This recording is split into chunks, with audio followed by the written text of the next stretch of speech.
Bismillahirrahmanirrahim. Terima kasih Pak Ketua Presidium DPI. Terima kasih kepada rekan-rekan semua yang sudah hadir dalam acara akhir tahun DPI. Untuk bidang sosial budaya, saya tidak bisa memperinci seperti teman-teman yang lain karena terlalu luas. Di sini ada konflik sosial yang masih banyak terjadi di Indonesia, bahkan 2013 ini mungkin memecahkan rekor berapa banyak kantor polisi yang diserang oleh rakyat, berapa banyak kejadian tentara menembak polisi, tentara menembak di penjara, dan konflik-konflik agama, Ahmadiyah, kemudian antara ada pengusiran di Sampang juga, warga Syiah, dan sampai sekarang belum tuntas sama sekali. Kerawanan sosial, konflik sosial terus mengancam Indonesia. Nah, saya mencoba kembali flashback ke zaman-zaman pergerakan. Ini pergerakan Yesus, zaman pergerakan. Jadi tadi pagi saya menulis makalah ini. Saya terinspirasi oleh pergerakan di masa lalu bangsa Indonesia. Bahwa kenapa sih dulu kita yang tidak punya apa-apa itu kok bisa merdeka?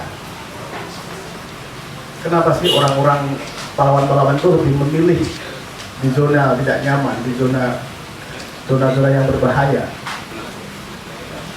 Dia memilih hidup susah, memilih dihukum, memilih masuk penjara daripada harus ikut Belanda. Nah, spirit ini yang harus kembali kita ambil dari para pejuang itu, yaitu spirit cinta tanah air, spirit cinta kepada nusa dan bangsa, dan spirit ini didasari oleh keyakinan terhadap Tuhan Yang Maha Esa. Ini yang menurut saya mulai luntur, terdegradasi, sehingga timbul anomali-anomali yang disebutkan oleh teman-teman semua tadi. Bidang ekonomi berantakan, bidang politik berantakan, bidang hukum berantakan, karena cinta tanah airnya berantakan.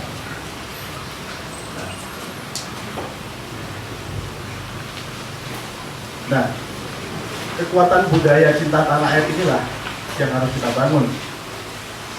Kekuatan budaya ini adalah kekuatan kesadaran batiniah dan akal sehat.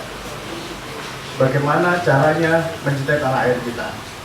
Ketika kita sudah cinta pada tanah air dengan dasar kebenaran Yang Maha Esa, itu semuanya jadi mudah. Tidak berbelit-belit. Ngurus sendiri dari bertahun-tahun tidak selesai sampai hari ini. Itu karena apa? Karena kepentingan politik, kepentingan kekuasaan, tidak cinta tanah air lagi, maka semuanya menjadi sulit. Nah, ini ada pendapat dari Wakil Menteri Pendidikan dan Kebudayaan yang saya kutip. Dia mengatakan bahwa ukuran-ukuran yang sekarang digunakan untuk mengukur kemajuan adalah negara kaya atau miskin, negara maju atau terbelakang. Nah, kalau ukur materialisme ini menjadi paradigma baru, menjadi ukuran baru, menjadi standar, menjadi standar internasional, dan kita dipaksa mengikutinya.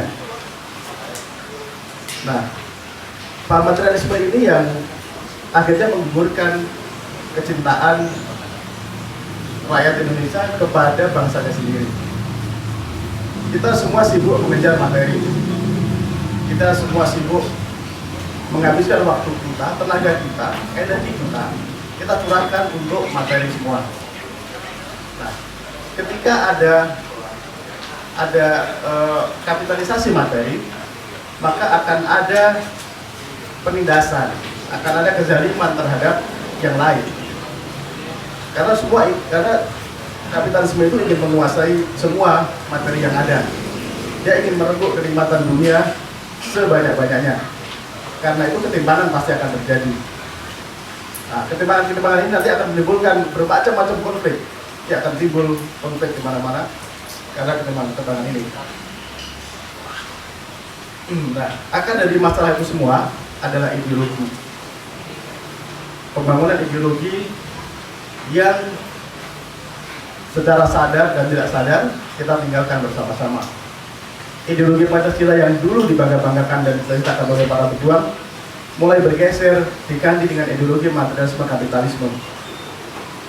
Ini yang harus segera diperbaiki. Nah, akar dari masalah bangsa ini adalah ideologi. Punahnya kecintaan terhadap ridho Tuhan Yang Maha Esa, menurut Allah. Punahnya kecintaan terhadap tanah air. Punahnya keyakinan terhadap karma. Usaha apapun tanpa penataan ideologi berbangsa dan bernegara akan sia-sia belaka. Sebagai contoh yang paling mutakhir adalah KPK. KPK ini sangat diharapkan dan digadang-gadang oleh rakyat Indonesia sebagai suatu yang diharapkan untuk memberantas hukum. Tapi ternyata yang kita saksikan adalah anomali-anomali yang diperlukan oleh KPK kepada kita semua. Yang saya sebutkan tadi misalnya Bang Senturi dan masih dan lain-lain. Nah, bahkan terakhir ada informasi ada penyidik KPK yang punya villa di Bogor. Nah, ini perlu kita selidiki bersama-sama. Ya. Yang terakhir adalah konsep pembangunan manusia dengan cara pemaksaan memang akan menimbulkan efek jerah atau takut, tapi harus segera ditindaklanjuti dengan pembangunan kesadaran. Latar belakang berdirinya PPI adalah hasil renungan, pemikiran, kesadaran, dan keyakinan bahwa kunci keberhasilan dan kemandirian bangsa ini terletak pada pembangunan kebudayaan dengan membangun kesadaran rakyat Indonesia berdasarkan ideologi Pancasila. Terima kasih. Assalamualaikum warahmatullahi wabarakatuh. Pak Mulyono, yang penting kata Pak Mulyono, kata kunci terakhirnya adalah butuh keinsafan baru. Keinsafan baru, kesadaran baru. Kalau keinsafan itu lebih kuat dari kesadaran. Kalau sudah insaf itu di atas sadar lah. Pak Mamun, silakan Pak Mamun. Jangan kayak khotbah lah ya ini ya. Terima kasih. Ada dua hal yang akan kami sampaikan. Yang pertama nanti terkait dengan masalah agama, yang kedua terkait dengan masalah pendidikan. Saya tidak tahu kenapa saya suruh menyampaikan dua hal ini. Yang pertama, ada beberapa hal yang ingin kami soroti terkait dengan masalah agama. Yang pertama terkait masalah toleransi dan pluralisme keagamaan, keberagamaan di Indonesia. Sebenarnya kalau ditilik dari masalah ini, kita bangsa Indonesia itu sudah sangat dewasa. Karena kita itu lahir sudah plural, sudah majemuk, itu jauh sebelum Indonesia merdeka. Sebenarnya sudah sangat teruji. Tapi kemudian kita masih kerap menyaksikan konflik yang berdimensi agama. Saya tidak mengatakan konflik agama, karena sesungguhnya tidak ada konflik agama. Yang sesungguhnya yang dominan itu konflik kepentingan, yang kemudian agama itu ditunggangi. Agama itu dijadikan sebagai picu awal untuk terjadinya konflik berdimensi agama. Kita tahu misalnya beberapa tahun yang lalu muncul beragam konflik yang terjadi antar umat beragama. Tapi kemudian yang menarik saat ini kemudian konflik lebih sering terjadi pada internal agama. Katakanlah misalnya di internal umat Islam. Ini terjadi di mana-mana. Dan biasanya konflik-konflik yang berdimensi internal agama seperti ini karena persoalan-persoalan yang bersifat furu'iyah maupun bersifat khilafiyah. Pada titik ini memang semestinya umat Islam seharusnya memang ada titik toleransi pada hal-hal yang bersifat seperti ini. Tapi justru kemudian hal yang bersifat seperti ini khilafiyah maupun furu'iyah itu justru ditonjol-tonjolkan. Jadi pesan universal agama yang mengajak kepada pesan-pesan yang rahmatan lil alamin, pesan-pesan yang kebersamaan, kedamaian, pesan-pesan yang katakanlah kesejukan, itu justru menjadi hilang. Yang menonjol kemudian adalah pesan-pesan yang berbau kekerasan. Ini yang pertama. Kemudian yang kedua, kalau kita tilik juga dari sisi mainstream keberagamaan di Indonesia, itu mayoritas bisa disebut sebagai keberagaman yang moderat. Tapi kemudian kita saksikan juga dalam beberapa tahun terakhir ini, itu marak berbagai macam persoalan keberagamaan yang dilatar belakangi oleh radikalisme agama. Ini patut dipertanyakan, terutama terhadap Islam mayoritas. Katakanlah seperti Muhammadiyah, NU, ini perannya patut dipertanyakan. Kemana saja kemudian kelompok-kelompok moderat di Indonesia selama ini? Sementara justru yang ambil peran penting dalam isu-isu keagamaan di Indonesia itu justru kemudian Islam minoritas. Saya menyebut ada Islam mayoritas, ada Islam minoritas. Jadi Islam mayoritas ya Islam mainstream itu, dan Islam minoritas ya Islam-Islam kalangan-kalangan tertentu yang sering ditafsir sebagai Islam radikal.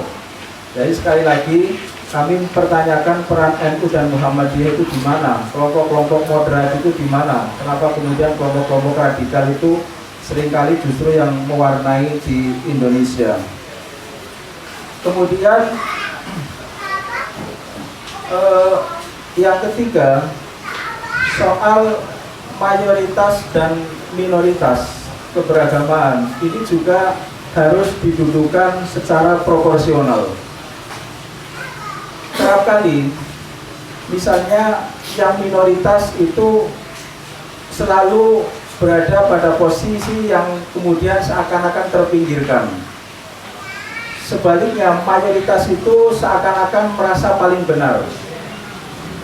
Tapi kita juga bisa melihat pada praktek keberagaman kekinian, ada kalanya kemudian minoritas yang terkait dengan internal beragama itu juga tampil juga agak arogan, sering kita menyaksikan itu, sementara juga yang mayoritas itu tampil biasa saja. Ini juga harus disikapi secara proporsional, tidak selalu kemudian yang minoritas itu selamanya harus dibela juga ketika pada posisi yang tidak benar. Tapi juga tidak selalu untuk diposisikan secara benar kelompok-kelompok yang menjadi mayoritas. Ini kita sering dihadapkan pada persoalan ini, sehingga kita harus proporsional dalam melihat persoalan ini. Saya kira 3 poin itu yang terkait dengan masalah keberagamaan. Kemudian yang terkait dengan masalah pendidikan, ada beberapa poin yang ingin kami sampaikan. Yang pertama, terkait masih terjadinya diskriminasi di dunia pendidikan yang sesungguhnya diciptakan oleh oknum penyelenggara pendidikan itu sendiri. Padahal kalau kita kaji, kita dalami dua paradigma yang seharusnya selalu diingat di dalam dunia pendidikan, dan ini sesuai dengan pokok dan jiwa dari Undang-Undang NRI tahun 1945, yaitu bahwa tujuan pendidikan adalah mencerdaskan kehidupan bangsa, dan pendidikan adalah hak untuk setiap warga negara. Ini pada titik ini masih terjadi diskriminasi, terutama misalnya soal kaya miskin gitu ya. Banyak anak-anak kita yang cerdas tidak bisa masuk kuliah hanya karena persoalan-persoalan terkait dengan masalah ekonomi. Ini terlihat misalnya ketika ada lembaga-lembaga sosial yang bergerak di bidang pendidikan kemudian menjaring mereka yang tidak punya dalam hal ekonomi untuk melanjutkan studi di S1 misalnya S2. Ternyata banyak sekali ditemukan mereka-mereka yang pada posisi yang sangat cerdas misalnya, tapi kemudian yang seperti ini karena ada diskriminasi pendidikan, mereka tidak bisa terakomodasi dengan baik. Kemudian yang kedua, ada juga titik lemah dalam konteks penyelenggaraan pendidikan saat ini. Yang pertama adalah lemahnya manajemen, yang pada akhirnya kemudian seringkali menyebabkan benturan antara pusat dan daerah di dalam penyelenggaraan pendidikan. Ini misalnya terkait masalah BOS, masalah kurikulum, dan lain sebagainya. Kemudian ini terkait dengan masalah yang ketiga, itu carut marutnya pelaksanaan ujian nasional yang sampai saat ini masih sering terjadi. Kalau tidak salah ada keputusan baru bahwa anak SD itu harus lulus karena terkait dengan pendidikan 9 tahun. Jadi nanti anak SD itu tidak ada lagi yang tidak lulus. Ini mungkin perubahan paradigma pendidikan yang mungkin sedikit lebih maju. Pandangan tentang ujian negara yang berfungsi untuk memetakan masalah pendidikan telah disalahartikan oleh pemerintah sebagai penentu nasib peserta didik. Ini saya kira tidak fair gitu. Kalau misalnya pendidikan yang ada di Jakarta, yang mungkin anak didiknya kursus apa saja itu bisa, kemudian harus disamakan dengan anak yang ada di Papua, yang ada di Yahukimo misalnya, mereka juga dituntut untuk melakukan ujian nasional, sudah pasti mereka akan kalah dengan orang Jakarta. Inilah kemudian persoalan ujian nasional juga masih menjadi persoalan. Kemudian yang sering kita saksikan sampai dengan saat ini itu maraknya kekerasan di dalam dunia pendidikan. Belum lama kita disodori seorang calon mahasiswa atau mungkin sudah disebut sebagai mahasiswa meninggal dunia karena ospek misalnya yang dilakukan di salah satu perguruan tinggi di Malang di Jawa Timur. Itu saya kira akibat dari lemahnya kontrol pemerintah di dalam proses penyelenggaraan pendidikan. Kemudian yang juga tak kalah menyedihkan itu komersialisasi pendidikan yang sudah melembaga terjadi di lembaga pendidikan. Kalau kita menyaksikan dulu misalnya katakanlah organisasi seperti Muhammadiyah, NU mendirikan lembaga-lembaga pendidikan, itu saya kira ansih murni semangatnya persoalan sosial, bagaimana meningkatkan martabat bangsa, martabat pendidikan bangsa. Tapi kita lihat misalnya akhir-akhir ini hampir semua pendidikan perguruan tinggi, lembaga-lembaga pendidikan itu sudah melakukan komersialisasi luar biasa, yang kemudian menyedihkan juga. Kemudian komersialisasi ini dilakukan juga oleh pendidikan yang notabene ada di naungan pemerintah atau negeri. Ini tentu disayangkan. Kemudian yang terakhir, orientasi pendidikan yang bersifat pragmatis, hanya sekedar membentuk insan berpendidikan yang cenderung menempuh jalan pintas atau instan. Sementara bagaimana perilaku, bagaimana budi pekerti, moralitas itu tidak diutamakan. Sampai-sampai kemudian karena begitu instannya, karena begitu orientasi yang pragmatis ini, pendidikan moral Pancasila pun harus hilang. Kemudian pendidikan agama pun hanya sedikit sekali di sekolah, dan selalu alasan bahwa pendidikan agama itu persoalan privat dan cukup hanya di rumah saja. Terima kasih. Assalamualaikum warahmatullahi wabarakatuh. Terima kasih Pak Makmun. Kelihatan betul Pak Makmun ini berpendidikan dan beragama. Pak Arifin, silakan Pak Arifin. Terima kasih Pak Tuan. Assalamualaikum warahmatullahi wabarakatuh. Ada 3 fokus penting yang menjadi kajian kami di bidang diplomasi luar negeri, yang sebetulnya bukan isu-isu yang baru, tapi entah kenapa selalu muncul dalam refleksi akhir tahun. Ini menimbulkan pertanyaan juga buat kita, apakah diplomasi luar negeri kita itu mandek atau memang kita tidak pernah punya fokus dalam diplomasi luar negeri. Nah, 3 hal itu, ada 3 hal tadi saya bilang. Pertama adalah tentang menurunnya ancaman keamanan dari luar dan makin kecilnya krisis keamanan di tingkat global, itu serta adanya konsensus dari seluruh kekuatan dunia melalui penyelesaian damai dan perundingan, maka diplomasi Indonesia harus diarahkan kepada penguatan diplomasi ekonomi. Jadi fokusnya adalah diplomasi ekonomi. inti daripada diplomasi atau kerjasama ekonomi itu perdagangan. Ini tadi seperti yang ditegaskan oleh bagian Mas Andi tadi di bidang ekonomi tadi, betapa raca perdagangan kita, hubungan ekonomi luar negeri kita itu menjadikan kita hanya sebagai pasar, hanya menjadikan kita sebagai konsumen. Nah, sehingga muatan itu harus muncul dalam peta hubungan luar negeri kita di masa depan, bahwa paradigma lama diplomasi Indonesia yang mengecilkan peran bidang perdagangan atau atas perdagangan harus sudah ditinggalkan. Saat ini diplomasi perdagangan harus jadi ujung tombak daripada diplomasi ekonomi kita, sehingga konsekuensinya jumlah dan peran bidang perdagangan di perwakilan Indonesia di luar negeri harus dikedepankan, harus diperkuat, harus diperluas dengan menghapuskan atau mengurangi bidang-bidang yang lain di perwakilan Indonesia. Saya kira banyak contoh untuk menyebut tentang persoalan luar negeri ini, tentang persoalan kalahnya kita di bidang perdagangan luar negeri, di bidang diplomasi ekonomi di luar negeri.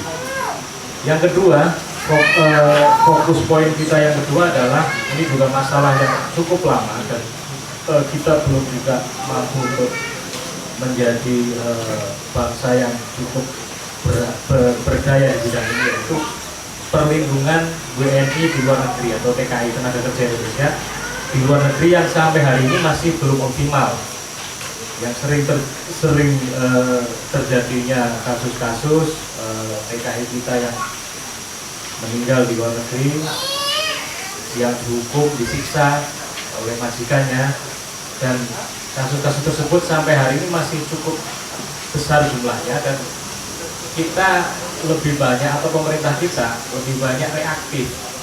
Jadi begitu ada kasus muncul baru kemudian kita bereaksi rame-rame.